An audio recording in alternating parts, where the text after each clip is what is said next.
Բարով ակր։ Վարդանը շատ լավ էլ տեղյակ է իր տղու գործերից։ Ու եթե մինչև հիմա չի խառնվել, ուրեմն այդ իր ուժերից վեր է։ Մինչև հիմա ուրիշ է եղել։ Ու այսօր այդ ջահելը քո վրա է ձեռք բարձրացրել Կարոլ։ Ու երբ Վարդանը հասկացավ, թե ինչ հեռանկար է իր տղուն սպասում, թույլ չի տա, որ այդ բանը տեղի ունենա։ Ու իր տղու լեկտի պահվածքի համար ինքը մի ձև կգտնի ձեզ հապուցել։ Իսկ եթե այնուամենայնիվ դա էլ չաշխատեց, Մալխաս։ Այդ դեպքում մենք ինչ պիտի անենք։ Եթե խոսքը Գևորգի մասին է գնում, արեք նենց, ոնց համարում եք ճիշտ է։ Ես երաշխավորում եմ, որ իմ աղբերը այս կռվին չի մասնակցել։ Իսկ հիմա ինձ կներեք, ես պետք է գնամ։ Հաջողություն։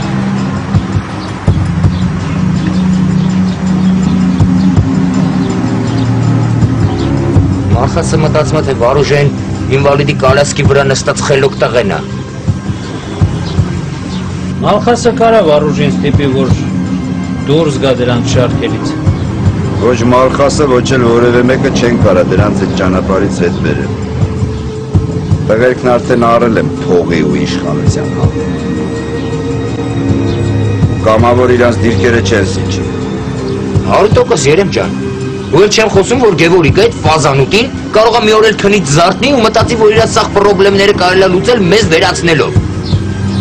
Ու կանի այդ բանը, կարեք չկասկածեք։ Իրան հիմա մի հատ Հավայի առիթապետ, որ սաղից վերացնի, ու կգնանք եղբայրական գերեզմանում կպարկենք։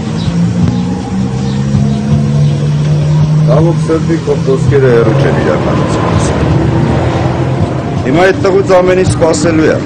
առանց տորմուզի մարդը։ Ում վրա քշեց էլ փրկություն չկա։ Կարո՞ղ։ Մենք պիտի պատրաստ լինենք ամեն հնարավոր տարբերակի։ Անկախ նրանից, թե մենք ինչ կորոշենք։ Եկեք սպասենք, թե մեզ գորը ինչ լուր կուղարկի։ Նա խոստացել է այսօր ասի իր որոշման մասին։ Դրանից հետո էլ Վարդանի հետ կխոսենք։ Այդ ցավները տանեմ, հիմա մենք ինքներս մեզ ենք խափում, չեք ջոգում, ոչ մի բան էլ չի փոխվելու։ Գորն էլ որ զանգեց, առանձնապես լուրջ բան չի ասելու։ Մաքսիմում Գևորին համոզեմ, որ գա ներողություն խնդրի, ձևական ու վերջ։ Հետո էլ Գևորը այդ ներողությունը քթներից սա անելու։ Չէ, Թաթո։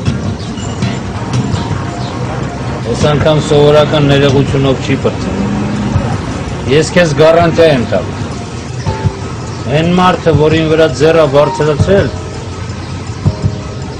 այտենց հեշտ չի պրծել։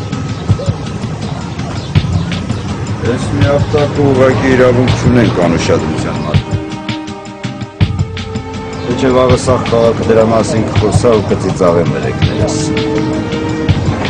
Սաղին կտվա, որ մենք դատակ տևենք։ Ու մեր հետ կվարվեն նենց ոնց ուզում են։ Դու ճիշտ ես Երեմ։ Բայց այսքան սպասել ենք, եկեք մի քիչ էլ համբերենք։ Մենք ամեն ինչ ճշտով կանենք։ Որ հետո չասեն, թե շանս ունեինք ամեն ինչ խաղաղությամբ լուծելու, բայց չօգտվեցին։ Արմեն, ինձ թվում է, որ դու ինչ-որ բան բաց ես թողել Մանուկյանի գործում։ Ես չեմ հավատում, որ մարդասպանը այնքան մաքուր է աշխատել, որ ոչ մի հետք չի թողել իրենից հետո։ Մենք մանրամասն տեղազնություն ենք անցկացրել, պարոն փոխգնդապետ։ Ուրեմն լավ չեք զննել։ Սա սովորական սպանություն չէ։ Ես վստահ եմ, որ մարդասպանը ճանաչել է Զոհին, և նրանք նույնիսկ միասին օղի են խմել։ Բայց բաժակների վրա մենակ Մանուկյանի մատնահետքերն են։ Հենց դա խոսում է այն մասին, որ սպանությունը իմպուլսիվ բնույթ չի կրել։ Ամեն ինչ տանում է նրան, որ սա ծրագրավորված սպանություն է եղել։ Եվ ինձ թվում է, որ սպանվածի կին ինչ-որ բան է թաքցնում։ Ես չեմ հավատում, որ նա այնքան խորն է քնած եղել, որ չի իմացել, թե ինչպես է մարդասպանը եկել իրենց տուն, զրուցել, ամուսնու հետ օղի խմել, հետո սպանել նրան ու հեռացել։ Մանուկյանի կինը ասում է, որ ինքը նյարդային համակարգի հետ կապված խնդիրներ ունի ու գիշերները ուժեղ քնաբերներ է խմում։ Ես ստուգել եմ այդ տեղեկությունը, դա համապատասխանում է իրականությանը։ Ես դեմ չեմ, որ նա ուժեղ քնաբերներ է օգտագործում, բայց այնուհանդերձ չեմ հավատում, որ նա այնքան խորն է քնած եղել, որ չի իմացել, թե ինչպես են սպանում իր ամուսնուն ննջարանից մի քանի մետր հեռավորության վրա։ Լավ, ես նորից կխոսամ այդ կնոջ հետ։ Խոսիր նաև հարևանների հետ և մանրամասը տեղազնության ենթարկեք նաև շենքի միջանցքը։ Ես վստահ եմ, որ մարդասպանը այնտեղ երկար է սպասել մինչև ներս մտնել և միգուցե այնտեղ հնարավոր լինի մատնահետքեր գտնել։ Լավ։ Ես Վարամին խնդրել եմ, որ նա քեզ օգնի այս գործում։ Միասին գնացեք և դու նորից կհարցաքննես այդ կնոջը։ Նա փորձառու ոստիկան է։ Հասկացա։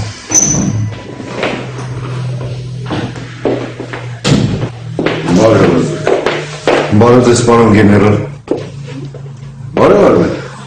Բարև ձեզ։ Տանը ամեն ինչ նորմալ է։ Շնորհակալություն։ Դե մայրիկին կբարևես։ Լավ, եղավ։ Իսկ հիմա մեզ մենակ թող Արմեն։ Լսում։ Համեցեք, պարոն գեներալ։ Նստիր Ռազմիկ։